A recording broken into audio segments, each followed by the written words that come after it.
Hi there, friends. I'm meteorologist Robert Speta. Today, let's talk about this tropical wave moving over the Philippines. It's not a low-pressure area, nor is it expected to become a major storm or anything like that, but it is bringing some increase in rainfall, especially across parts of Visayas, northern areas of Mindanao, including Cebu, where unfortunately you are still recovering, of course, from Tino.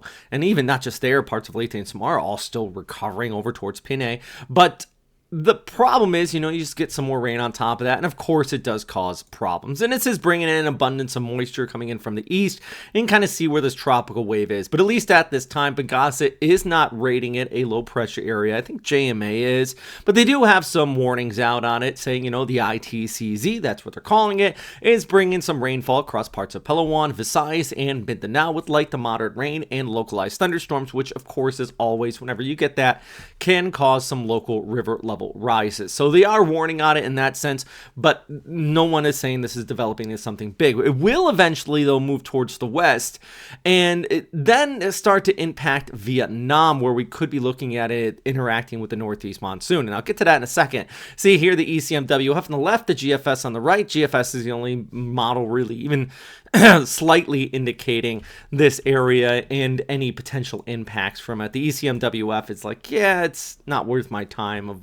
devoting, energy to the low-level center to it. But here's another look at the satellite imagery, just showing that convection coming in from the east, picking up a little bit of moisture, and it runs into those islands of Visayas. You get a little bit of uplift with orographic lifting. That's what the mountains cause, and that's going to cause some of that to rain out and increase those showers out here for you. And then we just take a look at our guidance from the ECMWF, just kind of showing not much, the trough moving towards east, but if you look towards the northern part of the map, you can see right here along the east coast of Vietnam, that moisture does start to interact with the northeast monsoon, and I do believe this is really going to increase showers for our friends out here, for example, around like Da Nang areas here, where, just over the past month, you've also seen some very serious flooding, so naturally, some pretty decent impacts with that, and you can kind of see where that wave is marching right. There's a leading edge on Saturday, but then at the same time, let's look towards the north, because a high pressure ridge is going to try to set up, and as that builds in out of Siberia,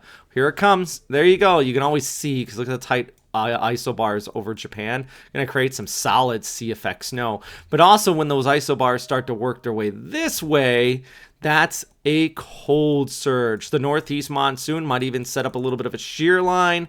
That's going to usher in just these kind of cooler, drier winds. Relatively drier, I should say, because northern areas of Luzon are still going to see some cloudy skies and local chances of precipitation out here. And you can even see here, this is a really good graphic to give you an indicator of that surge. Watch it. Here it comes. And then you get those big old fat waves across the East China Sea over towards the West Philippine Sea. And it just crashes down towards the south. Pretty neat to see, in my humble opinion.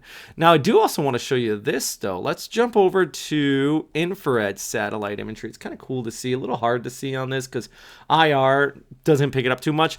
But this is another indicator of the northeast monsoon. Look at the little swirl. See the little swirl here? Another swirl there? That's coming off of Jeju Island. And that is because the winds coming from the north, they hit that island, and they call these what we call von Karman vortices. Fun little word there for you. Indicator of those cold surges and the northeast monsoon setting up. But Robert, what about the model on 22nd or 23rd? Does it show something? All right, let's talk about this. So this is the 23rd with the Google DeepMind. Kind of shows something here. We jump over to the GFS, also on the 24th. Shows a little something. Here's the deal. 7 days out, models are not going to be accurate. Think of chaos theory. Think of Plinko. Or pachinko, if you're from Japan. Plinko, if you're an American and you watch Price is Right. Pachinko is where it comes from. That is the game, the game, the slot machine game. If you start up higher, it's a higher chance of wherever your ball is going to go.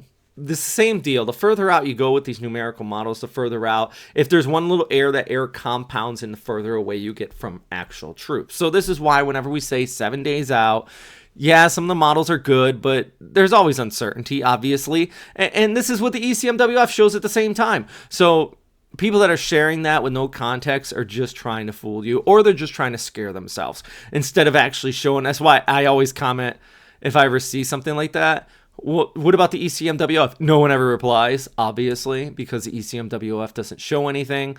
The ensembles don't show anything, nor is there really an initializing area of convection, as most of the Western Pacific outside of our little tropical wave, it's dry at this time. So that's just something to keep in mind if you are worried about some of those long-range models. Always want to wait till it gets a little bit short term, a little bit closer to reality and closer to time when we're talking about that. But, you know, it is that time of year where the high pressure, the subtropical ridge is in place. So, of course, we're going to watch this area here. And, you know, that could be the spot where we get these straight runners. And that's because of that subtropical ridge towards the north that would typically keep it further towards the south. But even without the ridge or without any tropical systems, we're still talking about some showers across parts of the southern areas of Visayas, Mindanao, while at least for the time being, it is staying mostly dry places like Manila and along Region 1, where a lot of these areas are still, of course, recovering from Uwan after that pushed overhead. All right, so I'll wrap it up here. My next update, I'm going to have the Patreon members back up here. I'm just working on some new graphics for that. But I do want to remind you, if you want to support this channel, you could check out that Patreon link down below. I will never, ever put this behind a paywall. Your support is simply just to help support. Put a lot of hours, a lot of time into all these updates, all these graphics, all this information, and your support just truly does help. But one thing I do want to stress, though, is that if you can hit that subscribe button, it truly does go a long way in helping out the channel. And don't forget, we are not an official agency by any means, nor have we ever claimed to be. I understand a lot of people like to follow us, but make sure you get your official information or check multiple sources. If you think I'm wrong, check some actual factual sources like Pagasa or JMA to get your forecast. And if they say something different than me, you can call me out on it. Do not share a Facebook post showing some AI slop saying, well, this says this. That will drive me nuts. So as always, though, number one thing is stay safe. That's the key thing here, friends. And I hope you have a fantastic day.